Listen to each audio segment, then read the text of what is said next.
राम संकीर्तन की जय। तो हमारे आदरणीय कथा व्यास जी हमारे बीच में विराजमान हो चुके हैं। दोनों हाथ उठा करके भगवान के पवित्र नाम का उच्चारण करते हुए हम प्रभु जी का स्वागत करते हैं। हरे कृष्णा कृष्णा कृष्णा हरे हरे, हरे राम राम राम हरे हरे। श्रील प्रभुपाद की जय।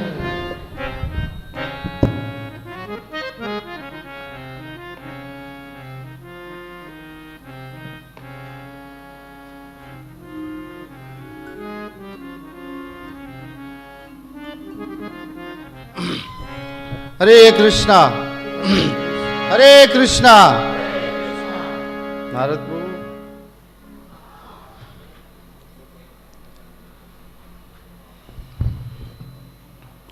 श्रीमद् भागवत महापुराण के इस महायज्ञ के आज द्वितीय दिवस के द्वितीय सत्र में आप सभी का स्वागत है। मैं श्रीमद् भागवत का सिर्फ एक छोटा सा ओवरव्यू, क्योंकि ये बहुत विशाल ग्रंथ है, तो इसमें जिस स्कंद के अनुसार जिन अध्यायों में जिन जिन विषयों पे आप जो कथा आज सुनेंगे और कल के सत्र में प्रारंभ के में सुनेंगे, उनका थोड़ा सा विश्लेषण कर कर मैं प्रयास करूंगा आपको बताने का। अभी तक आप सिर्फ मस्तक को सुन रहे थे, अब पुत्र रूप में, उनके शिष्य रूप, दास रूप में मैं आप उनके सिर्फ चरणों के एक छोटे से नाखून को सुनिएगा श्रोता के रूप में। हरे कृष्णा। तो आइए सब मिलकर पहले श्रीमद् भागवत के प्रार्थना में भाग लेते हैं। ओम नमः भगवते वासुदेवाय। ओम नमो भगवते वासुदेवाय। ओम नमः भगवते वासुदेवाय। भगवते वासुदेवाय। ओम नमः भगवते वासुदेवाय। ओम नमो भगवते वासुदेवाय। नारायणं नमस्कृत्यं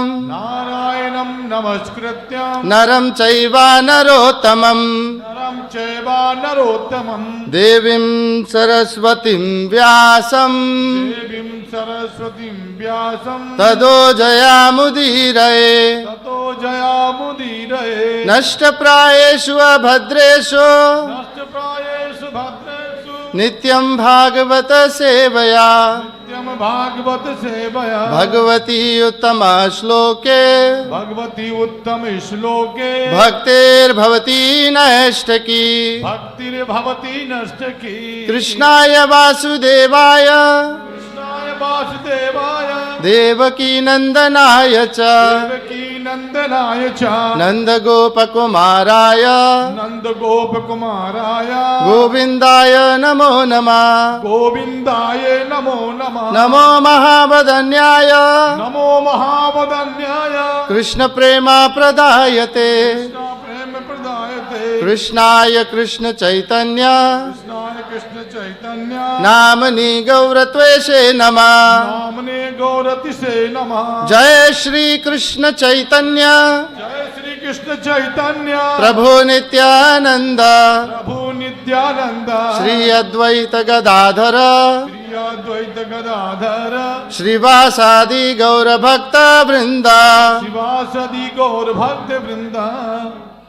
हरे कृष्णा कृष्णा कृष्णा हरे हरे हरे राम राम राम हरे हरे। हरे कृष्णा। श्रीमद् भागवत महापुराण के आज द्वितीय दिवस पर द्वितीय सत्र पे आप सभी का पुनः स्वागत है। मानव जीवन का सबसे उत्कृष्ट फल, सर्वोत्कृष्ट फल सत्संग, उसमें भी श्रीमद् भागवत का श्रवण साप्ताहिक करने का जो सौभाग्य आप लोगों को उपलब्ध कराया है, तो गोपीनाथ प्रभु जी को हमारा सादर प्रणाम और दास के रूप में हमें इस सेवा को प्रदान किया है, उसके लिए हम इनका हार्दिक आभार प्रकट करते हैं और धन्यवाद भी देते हैं। श्री कृष्ण कृपा मूर्ति ऐसी भक्तिवेदांत स्वामी श्रीला प्रभुपाद जी की अपार अनुकंपा से इस श्रीमद् भागवत का आयोजन आप लोगों के लिए मानव जीवन के इस जो परम रस है उसको उपलब्ध कराने के लिए भी हम इनका धन्यवाद प्रकट करते हैं। अब श्रीमद् भागवत की जिन विषयों के ऊपर आपने कल तक और आज तक जिन विषयों को सुना उसके अंतर्गत आपने श्रीमद् भागवत के महात्म्य का वर्णन सुना। महात्म्य का अर्थ होता है विशालता, प्रामाणिकता उसकी क्या है इस भागवतम में, इसकी विशालता क्या है, इसकी प्रामाणिकता क्या है, जिसके अंतर्गत आपने स्कंद पुराण व पद्म पुराण के अंतर्गत आपने कुछ अध्यायों का वर्णन सुना। 6 अध्यायों में पद्म पुराण में इसका वर्णन है, 4 अध्यायों में स्कंद पुराण में वर्णन आता है। तो 3 कथाओं का वर्णन ये है जिसके अंतर्गत आपने जो नारद जी के मुख से भक्ति के ज्ञान और वैराग्य के जो उद्धार के लिए सनक आदि ऋषियों के द्वारा जो कथा थी उसका आपने श्रवण किया। ये कथा हरिद्वार के आनंद घाट के सप्तऋषि आश्रम पर इस कथा का आयोजन हुआ। श्रीमद् भागवत की एक कथा जो सुखदेव गोस्वामी सुना रहे हैं परीक्षित महाराज को, ये कथा सुखताल नामक स्थान पर हो रही है। मेरठ से थोड़ा आगे जाएंगे तो वहां हो रही है। सूत गोस्वामी भी कथा सुना रहे हैं। एक ये सूत गोस्वामी कथा सुना रहे हैं नैमिषारण्य में, सौनक आदि ऋषियों को सुना रहे हैं जो भृगुवंशी ऋषि थे सारे, ऊर्ध्वरेता ऋषि उनको सुना रहे हैं। एक कथा कौशिकी संहिता में श्रीमद् भागवत के महात्म्य का वर्णन आता है जिसमें शुक रूप में जहाँ सुखदेव गोस्वामी सुनकर आए हैं अमरनाथ नामक स्थान से उसका वर्णन है। फिर स्कंद पुराण के अंतर्गत श्रीमद् भागवत की एक कथा का वर्णन आता है जो उद्धव जी ने कथा सुनाई है। इस ब्रज में गोवर्धन की तलहटी पर और कुसुम सरोवर के पीछे की साइड उद्धव कुंड पर जो कथा का हुआ है आयोजन, वो कथा है। इसमें भगवान श्री कृष्ण के पड़पौत्र वज्रनाभ जो हैं वो इस कथा के जो है यजमान हुए हैं और सुनाने वाले स्वयं भगवान श्री कृष्ण के चाचा देवभाग के बेटे उद्धव किसी पुस्तक से श्रीमद् भागवत की कथा को नहीं सुनाया है। और सुनने वाली और भगवान श्री कृष्ण की पटरानियाँ जिनको अर्जुन द्वारका से भगवान का आदेश प्राप्त कर कर और लेकर आ रहे थे ब्रज में वृंदावन में, उस समय जो पटरानियाँ वहाँ से अर्जुन के युद्ध हार जाने पर निकल गई थी, छूट कर कोल भीलों से भी अर्जुन युद्ध हार गए थे, वहाँ से निकलकर ये पटरानियाँ ब्रज में आती हैं। फिर जो कालिंदी से इनका संवाद है और इस कथा का जो आयोजन है ये हो रहा है उद्धव कुंड पर। तो इस प्रकार से 5 मुख्य जो है श्रीमद् भागवत की कथाओं का आपने महात्म्य का वर्णन सुना कल। अब श्रीमद् भागवत का महात्म्य के अंतर्गत जो कथाएं हुई उनको करने के बाद श्रीमद् भागवत का प्रथम स्कंद प्रारंभ हुआ था, जिनमें श्रीमद् भागवत के प्रथम स्कंद के अंतर्गत आप लोगों ने मंगलाचरण के जो 3 प्रकार हैं, त्रिविध प्रकार हैं मंगलाचरण के उद्देश्यों को सुना, जिसके अंतर्गत कि मंगलाचरण त्रिविध प्रकार होता है अपने इष्ट देव को प्रार्थना, विषय वस्तु का सब निर्देश कि मैं इस शास्त्र में जो ग्रंथकार होता है कि मैं इस शास्त्र में क्या देने जा रहा हूँ आपको, विषय वस्तु क्या है इसकी, what is the subject matter, क्या मैं आपको देने जा रहा हूँ उसका है निरूपण। और फिर आशीर्वाद रूप में जो तीसरे रूप श्लोक में प्राप्त होता है हमको कि निगम कल्पतरो गलितम फल, कि ये निगम कल्पतरु निगम वेद को कहते हैं, इन वेदों का जो पका हुआ फल है वो है श्रीमद् भागवत। सनक आदि ऋषि जब नारद जी को उपदेश दे रहे थे इस कथा के प्रारंभ से पहले, तब पूछा था सनक आदि ऋषियों से नारद जी ने कि इस कथा को कौन कौन सुनेगा और किसको इस कथा से लाभ होगा। तो कहा था किसी भी प्रकार का व्यक्ति इस श्रीमद् भागवत की मात्र श्रवण कर ले उसका उद्धार हो सकता है। पापी हो, दुराचारी हो, दम्भी हो, स्त्री गामिनी हो, परस्त्री गामी हो, गुरु पत्नी गामी हो, इस प्रकार से जितने भी चोर हो, किसी भी प्रकार का व्यक्ति इस भागवत को सुने उसका उद्धार हो सकता है। और फिर कहा कि सनक आदि ऋषियों ने जब प्रश्न पूछे तब कहा कि इस भागवत की इतनी विशेषता कहाँ है, तो जब सनक आदि ऋषियों ने बताया था कि कहाँ है, किंवा श्रुत्वा बहुनी शास्त्रे पुराणाचा भ्रमयिता, ये पुराण इतने सारे सुनने की आपको आवश्यकता क्या है, इतने सारे पुराणों की आवश्यकता क्या है सुनने की। एकम भागवतम शास्त्र मुक्ति दाने न गर्जती, एक अकेला भागवत मुक्ति देने को सिंह की तरह दहाड़ रहा है। आवश्यकता क्या है इतने सारे भागवत, इतने सारे शास्त्रों को सुनने समझने की। एक अकेला भागवत पर्याप्त है मुक्ति देने को। सिंह की तरह दहाड़ रहा है। न स्वर्गे न सत्य न कैलाशे न वैकुंठे अयम रसा। अरे पृथ्वी वालों, ये भागवत रस सिर्फ भुवि इसी पृथ्वी पर उपलब्ध है, और कहीं ये श्रीमद् भागवत का रस उपलब्ध नहीं है। न सत्यलोक में ब्रह्मा के लोक में उपलब्ध है, न इंद्र के लोक में उपलब्ध है, न कैलाश में शंकर के लोक पर ये उपलब्ध है, और न वैकुंठ में मैं क्या कहूँ वहाँ भी ये रस उपलब्ध नहीं है। जो रस भाग्यशाली आप लोगों को इस भागवत का यहाँ पृथ्वी पर यहीं उपलब्ध हो जा रहा है, सरलता से उपलब्ध हो जा रहा है, ये कहीं और उपलब्ध नहीं है श्रीमद् भागवत का रस। इसको पीजिए, इसको पीते रहिए। मुहुरो रसिका भुवि भावुका, इसको पीते रहिए, पीते रहिए, पीते रहिए। तब श्रीमद् भागवत में आपने इसके आगे जिन कथाओं का श्रवण वर्णन किया, जिसके अंतर्गत जो 6 प्रश्न जो पूछे हैं शौनक आदि ऋषियों ने, कि सब लोगों का सब समय एक ही स्थान पर एकांतिक श्रेय है, वो क्या है? तो सवई पुंसा परोधर्म यतोर भक्ति अदुख सजय। भगवान उस इंद्रियों से परे अदुख सजय, भगवान की भक्ति ही एकमात्र जो है एकांतिक श्रेय है। फिर शास्त्र बहुत है, मतांतर बहुत है, और धर्म बहुत है, संप्रदाय बहुत है, क्या पढ़ें क्या नहीं पढ़े, क्या सुने क्या नहीं सुने। तो उसके विषय में तो कहा वासुदेव भगवत भक्ति, एकमात्र साधन भगवान श्री वासुदेव जी की भक्ति ही परम लक्ष्य जीवन का होना चाहिए। फिर भगवान श्री कृष्ण देवकी और वसुदेव के यहाँ कैसे अवतार लेते हैं, इसका तो वर्णन आगे सब दसम स्कंद में होगा। भगवान श्री कृष्ण बलराम ने इस धराधाम में जन्म लेकर क्या क्या किया, इन सब का वर्णन, कितने भगवान के अवतार हैं उनका वर्णन है। 24 पूरे अवतारों का वर्णन आता है भगवान के इस प्रकार, और भगवान किस प्रकार की क्या लीलाएं करते हैं उनका वर्णन है, जो दसम स्कंद में प्रारंभ होता है। फिर भगवान इस सृष्टि से जब इस धराधाम को छोड़कर चले गए, तब धर्म ने किसकी शरण ली? धर्म कम शरणम गता, ये धर्म ने किसकी शरण ली? तब दसम स्कंद में फिर कहते ही हैं, तिरोधाय प्रविष्टोभ्यम भागवतम पुराण अर्णवम, मैंने अब इस भागवत में प्रवेश ले लिया है। अब मैं कहीं और वैकुंठ क्षीर सागर नहीं जा रहा हूं, अब मैं इस भागवत में जो है प्रवेश कर रहा हूं। इसीलिए तेनेयम वांग्मय मूर्ति प्रत्यक्षा वर्तते हरे, ये भगवान श्री कृष्ण की जो है वांग्मय स्वरूप है भगवान श्री कृष्ण का अपने आप में ही श्रीमद् भागवतम। भगवान श्री कृष्ण के चरण कमल है, ये पहला और दूसरा स्कंद, तीसरा चौथा स्कंद जांग है, 5वां उदर है, 6ठा वक्ष स्थल है, 7वां 8वां भुजाएं हैं, 9वां भगवान श्री कृष्ण का कंठ है, 10वां स्कंद भगवान का मुस्कुराता हुआ मुखमंडल है, 11वां भगवान का ललाट है और 12वां कपाल है। इस प्रकार से स्वयं भागवत ही अपने आप में भगवान का स्वरूप है। प्रत्येक अक्षर इस भागवत का, प्रत्येक श्लोक इस भागवत का स्वयं कृष्ण का दर्शन करा सकता है। और 1 से लेकर 9 स्कंद जीवन में जब तक समझ में नहीं आएंगे, तब तक दसम स्कंद में भगवान श्री कृष्ण के दर्शन हो नहीं सकते।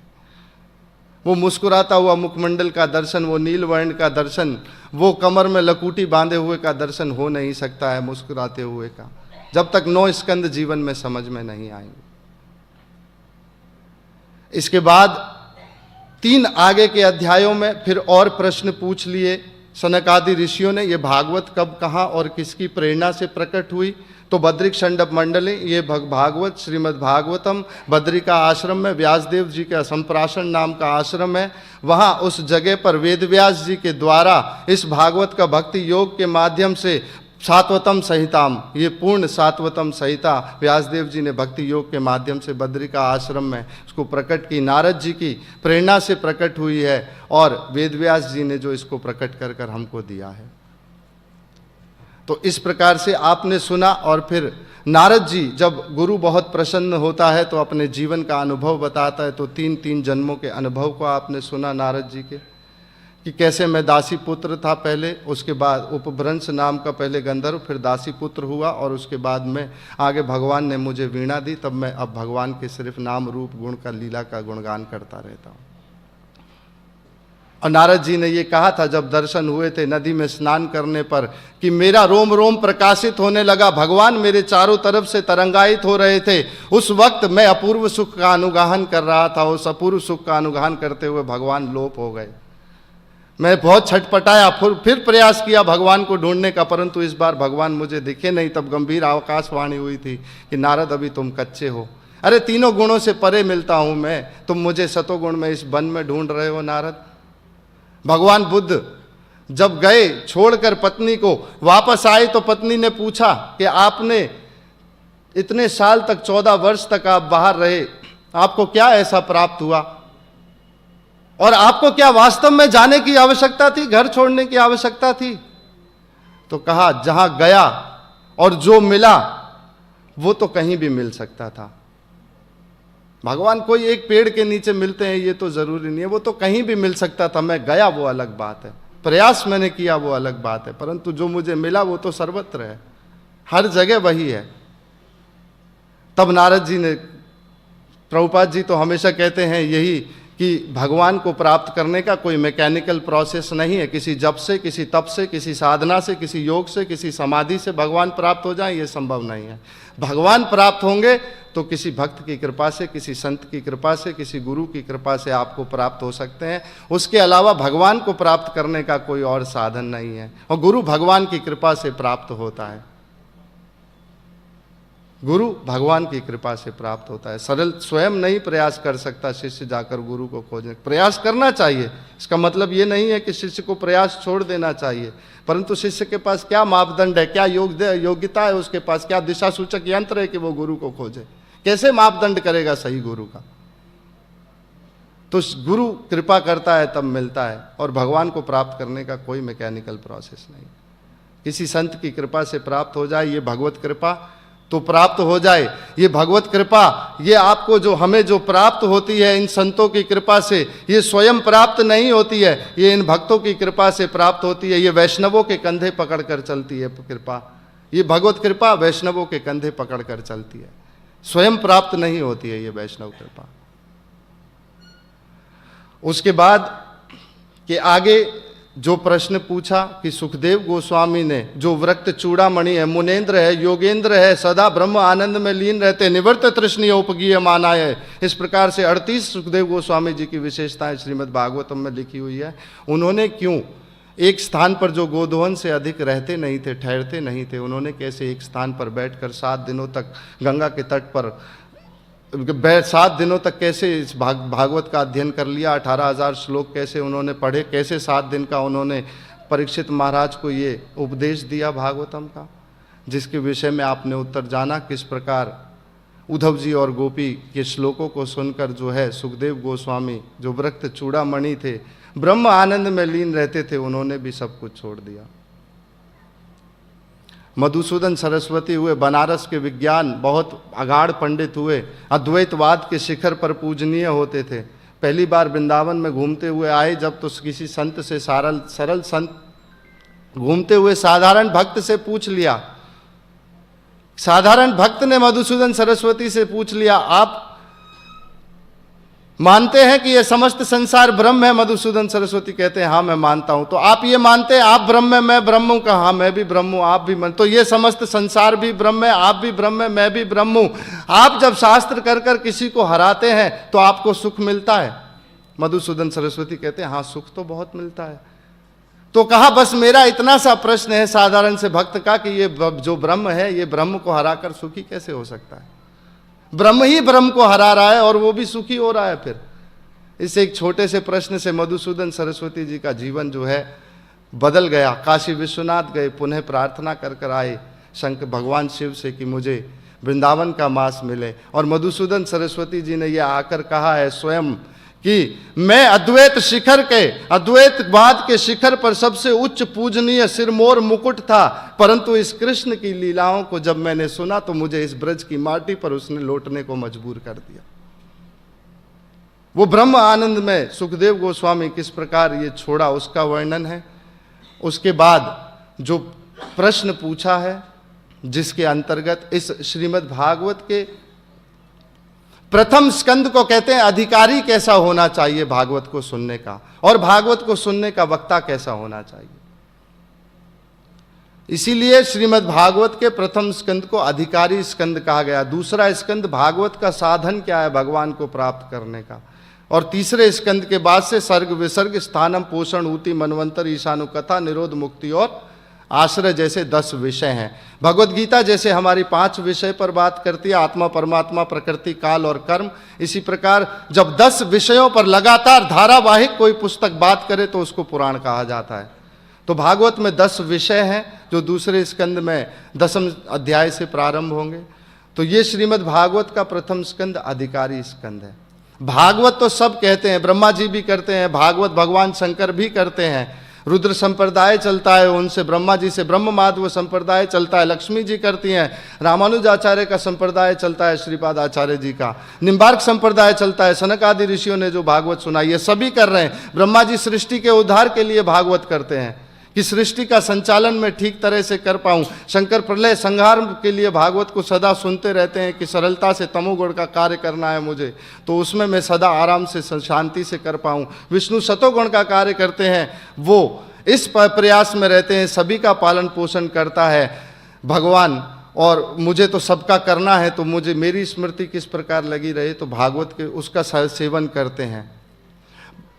नारद जी भी भागवत करते हैं, परंतु उनका भी मुख्य उद्देश्य भगवान का किस प्रकार से इस भक्ति का संप्रदाय आगे बढ़ पाए, ये किस प्रकार से भक्ति का प्रचार प्रसार हो सके, उसके लिए भागवत दी है चतुर्श्लोकी व्यासदेव जी को। व्यासदेव जी ने भी भागवत को कहा है, लिखा है, परंतु उनका भी मुख्य उद्देश्य व्यासदेव जी का भी जन कल्याण ही था, भागवत सुनना नहीं था, पढ़ना नहीं था, लिखना नहीं था। सनक आदि ऋषियों ने भी भागवत को कहा है, सुना है, परंतु इनका भी मुख्य उद्देश्य यज्ञ ही करना था। भागवत गौण थी, सेकेंडरी थी भागवत।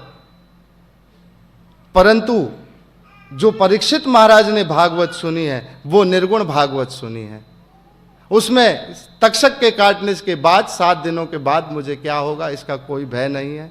और भागवत का श्लोक ये कहता ही है, यस्याम वैशून्य माना है कृष्ण परम पुरुष भक्ति रतपद्यते पुंसाम शोक मोह भयापा, कि इस भागवत से शोक मोह जो भविष्य में बीत गया उसका शोक, जो आने आज है वर्तमान में उससे मोह, और जो कल चला जाएगा कल आएगा उसका भय, ये तीनों ही नाश हो जाते हैं।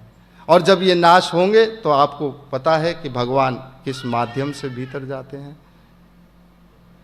प्रवेष्टा कर्णरंध्रेणाम स्वानाम भाव सरोरवहम धुनोति समलम कृष्णा सलीलस्य यथा शरत, ये भगवान कानों के माध्यम से भीतर जाते हैं। आंखों से भगवान के दर्शन नहीं होते, कानों से भगवान के दर्शन होते हैं। फिर जब आप सुनने लग जाएंगे तो शुश्रूषो श्रद्धानस्य वासुदेव कथा रुचि श्यान महत सेवया विप्रा पुण्य तीर्थ निषेवनाथ। फिर आप सुनिए इस कथा को, भगवान वासुदेव की कथा को सुनिए, इसमें रुचि उत्पन्न करिए और जाकर साधु संगों में आप जाके तीर्थों का भ्रमण कीजिए, वहाँ इससे आगे आपको सुख प्राप्त होगा। इसी तरह से ये पूरा वर्णन है। और इसके बाद जो श्रीमद् भागवत का, चूँकि मैं एक ओवरव्यू प्रस्तुत कर रहा हूँ तो हो सकता है मेरी गति बहुत तेज़ लग रही हो आपको, परंतु इतना सारा एक साथ यदि मुझे प्रस्तुत करना है तो थोड़ा सा तेज़ जाना पड़ेगा मुझे। तो इसके बाद जो प्रश्न पूछा है कि परीक्षित महाराज ने एक छत्र पृथ्वी के सप्तद्वीपवती राजा होते हुए भी सभी राजाओं के जो मुकुट थे वो इनके चरणों में परीक्षित महाराज को मिले होते थे, और युधिष्ठिर महाराज से प्राप्त शासन था, उस शासन को सबको छोड़कर 7 दिनों तक गंगा जी के तट पर अन्न और जल का त्याग कर क्यों बैठ गए परीक्षित महाराज।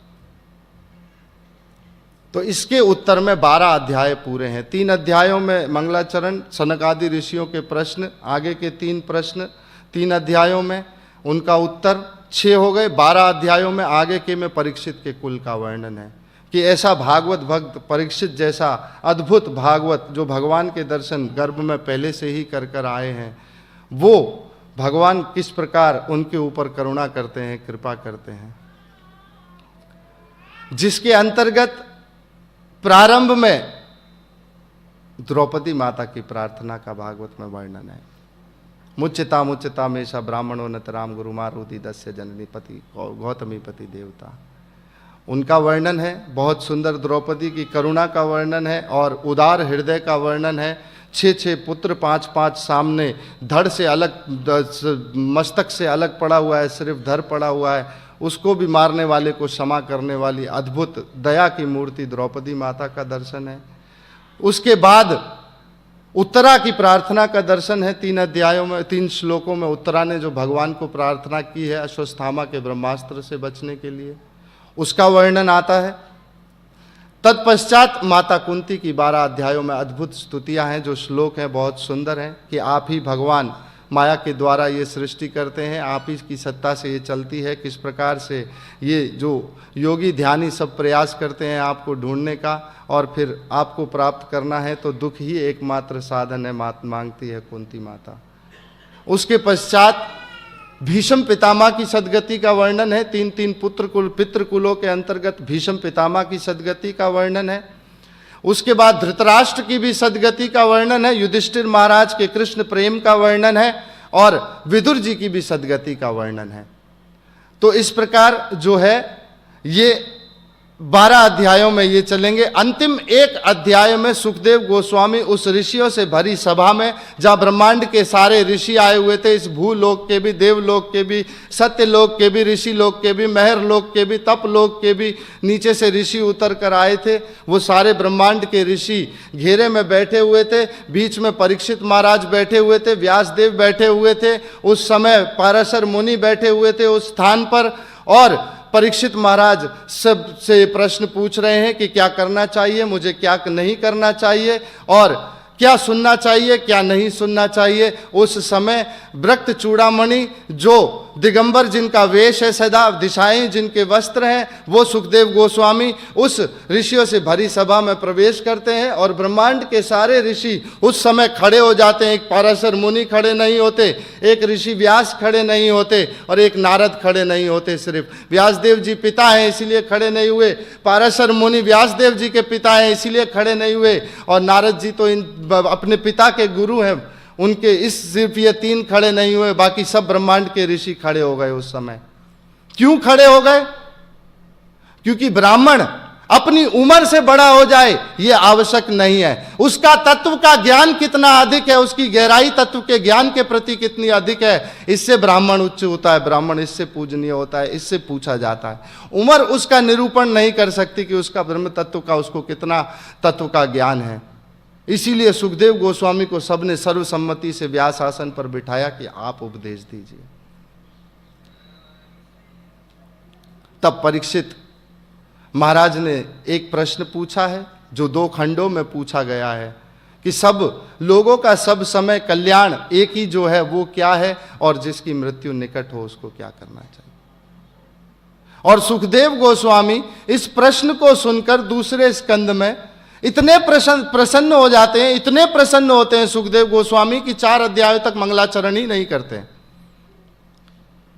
4 अध्यायों तक मंगलाचरण करना भूल गए सुखदेव गोस्वामी और धारावाहिक भगवान की कथा को बोलने लगे, क्योंकि परीक्षित महाराज ने पूछा था हम संसारिक लोग हैं।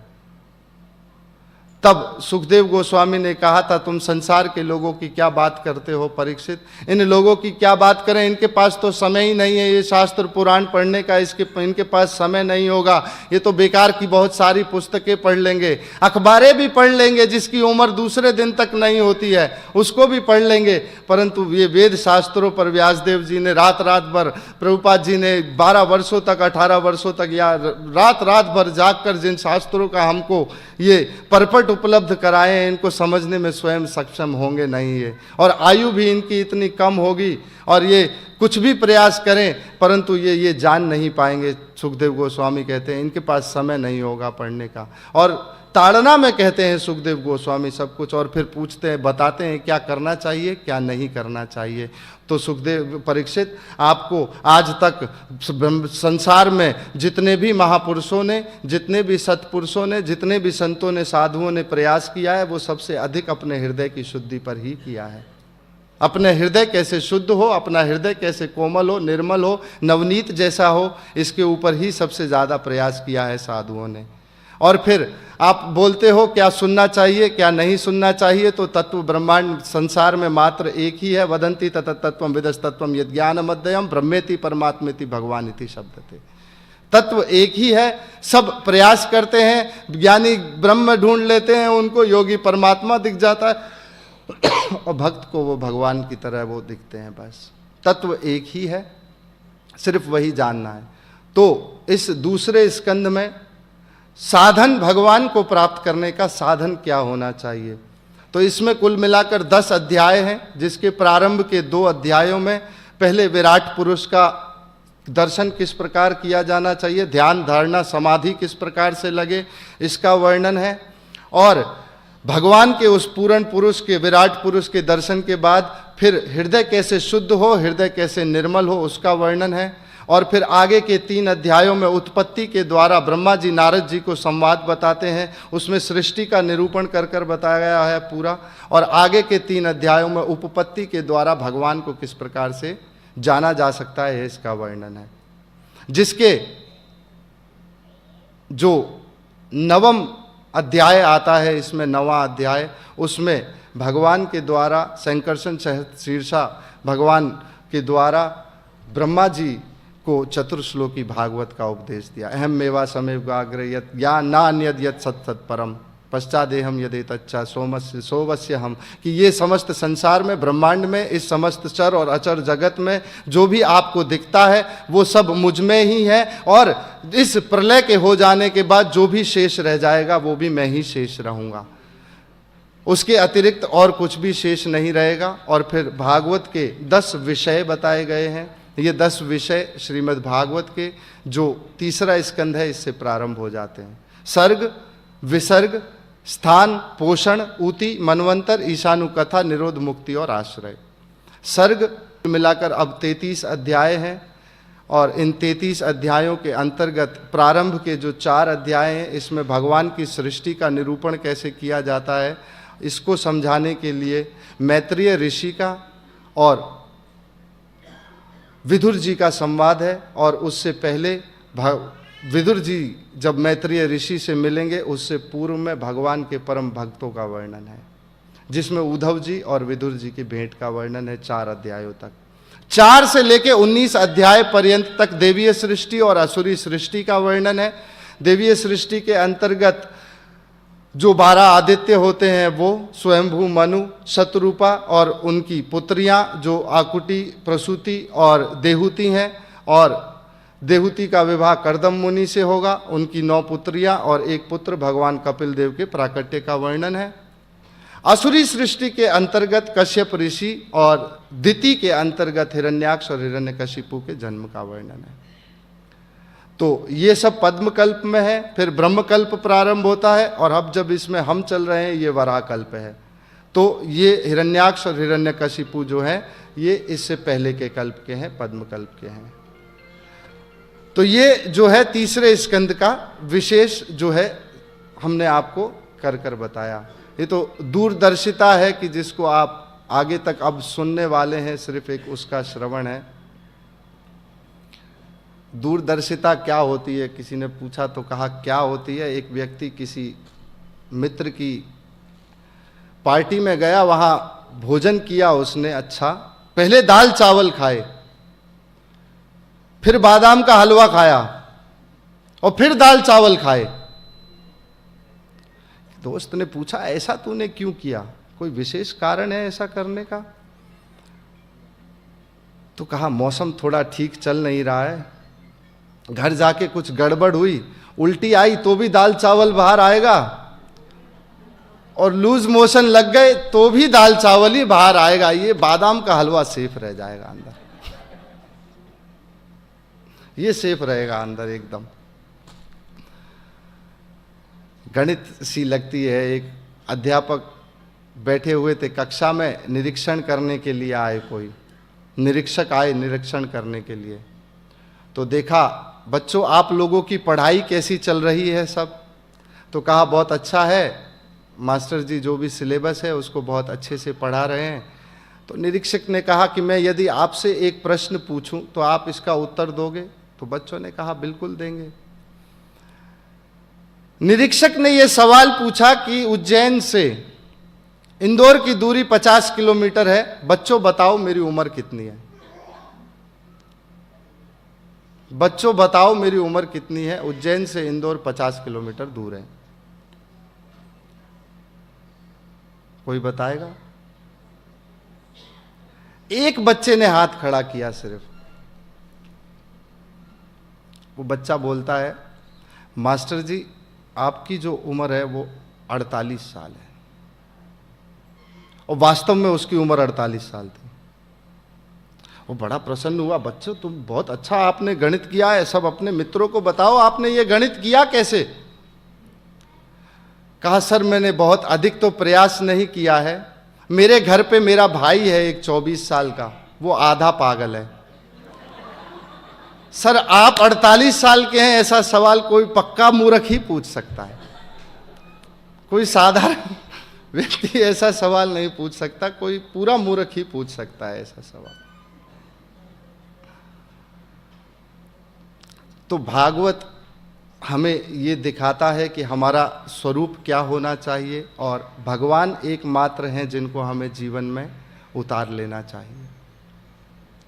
एक गांव में सेठ पैंच रहते थे, बहुत स्वयं तो बहुत धर्मात्मा थे, सब भागवत आदि इन सब का व्यवस्था करते थे, गांव में भोजन आदि भंडारा भी करते थे, परंतु जो पुत्र था वो ज़्यादा अच्छा भगवत भाव वाला, सेवा भाव वाला नहीं था।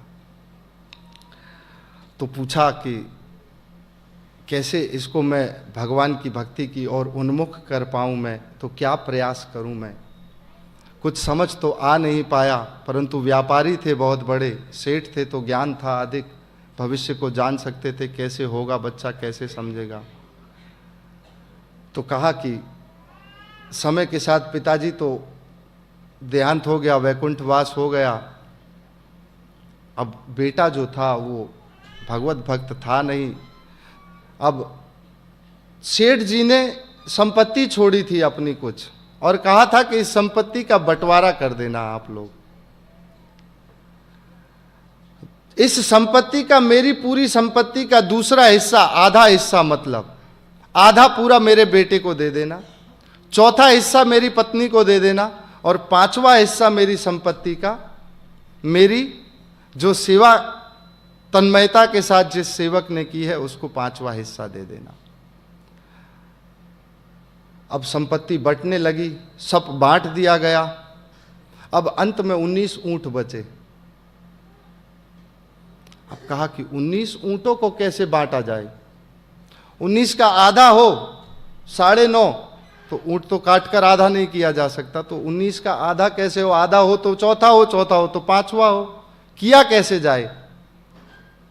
प्रयास किया बहुत, विभुओं ने दिमाग लगाया, परंतु कोई गांव में हो नहीं पाया इसको। तब कहा कि पास में एक संत रहते हैं, उनसे जाकर उपाय पूछते हैं।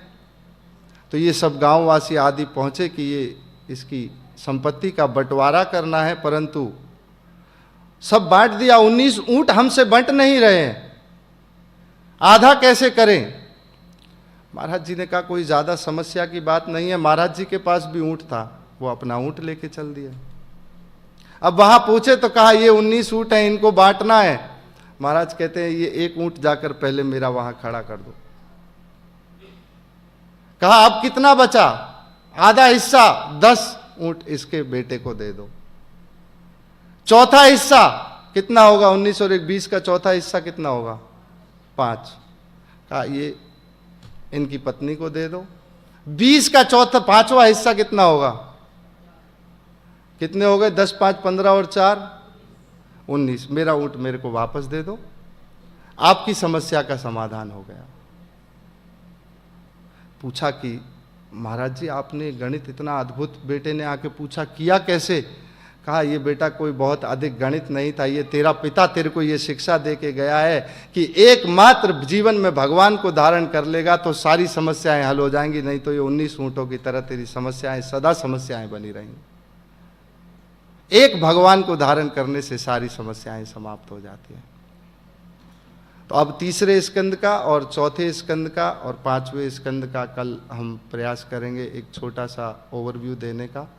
तो अभी तो मैं अपनी वाणी को विराम देता हूं। हरे कृष्णा हरे कृष्णा हरे कृष्णा हरे कृष्णा कृष्णा कृष्णा कृष्णा कृष्णा हरे हरे हरे हरे हरे राम हरे राम हरे राम हरे राम राम राम राम राम हरे हरे। हरे हरे।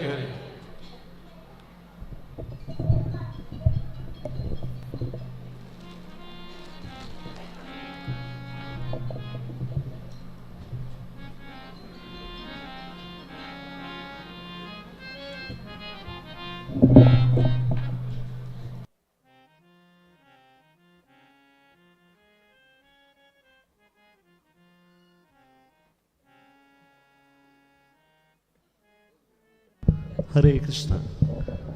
तो आप सभी भक्तों से प्रार्थना है कि प्रभु जी हमारे बीच में आ चुके हैं। हम दोनों हाथ उठा करके भगवान के पवित्र नाम का उच्चारण करते हुए प्रभु जी का स्वागत करते हैं। हरे कृष्णा कृष्णा कृष्णा हरे हरे, हरे राम राम राम हरे हरे। श्रील प्रभुपाद की जय।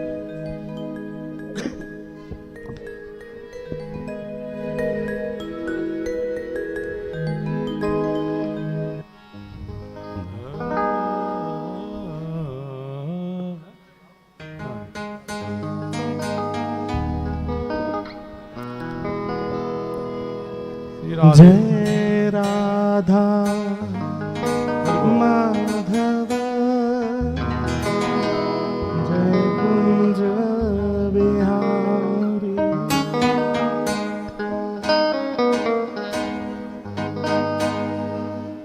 जय राधा जय कुंज बिहारी।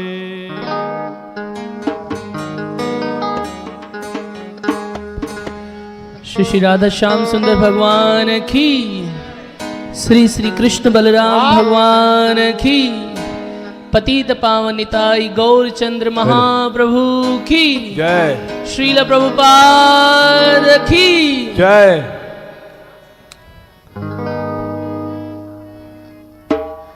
जय राधा माधव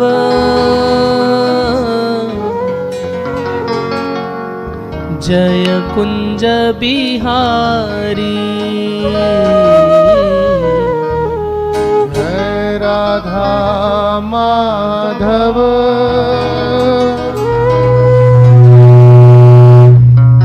जय कुंज बिहारी। जय राधा माधव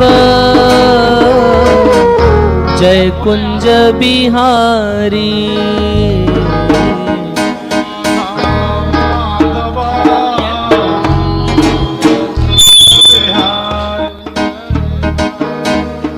जय गोपी जन वल्लभ जय गोपी जन वल्लभ जय गोपी जन वल्लभ जय गोपी जन वल्लभ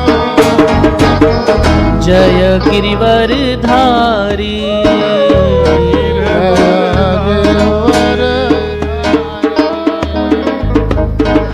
जय राधा माधव जय कुंज बिहारी। राधा माधव जय कुंज बिहारी।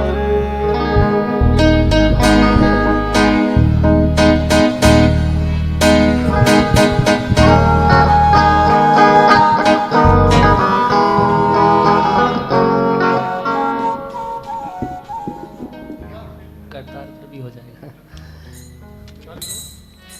जय राधा माधव जय कुंज बिहारी।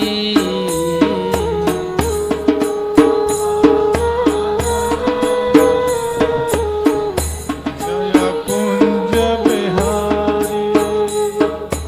यशोदानंदन ब्रज जन रंजना यशोदानंदन ब्रज जन रंजन।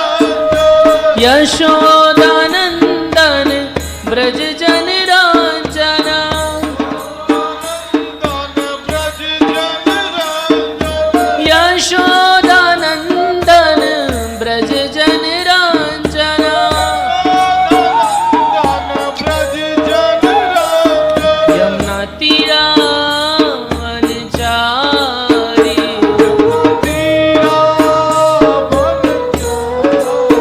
यमुना तीरा वनचारी।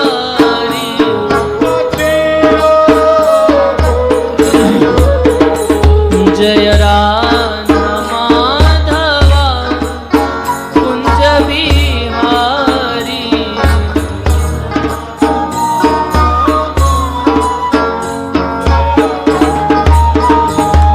हरे कृष्णा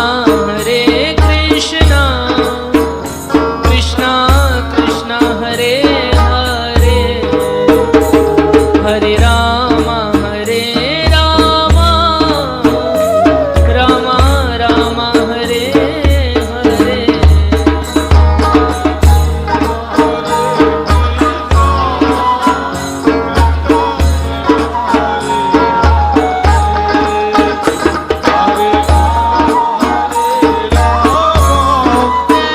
राम राम हरे हरे, हरे कृष्णा कृष्णा कृष्णा हरे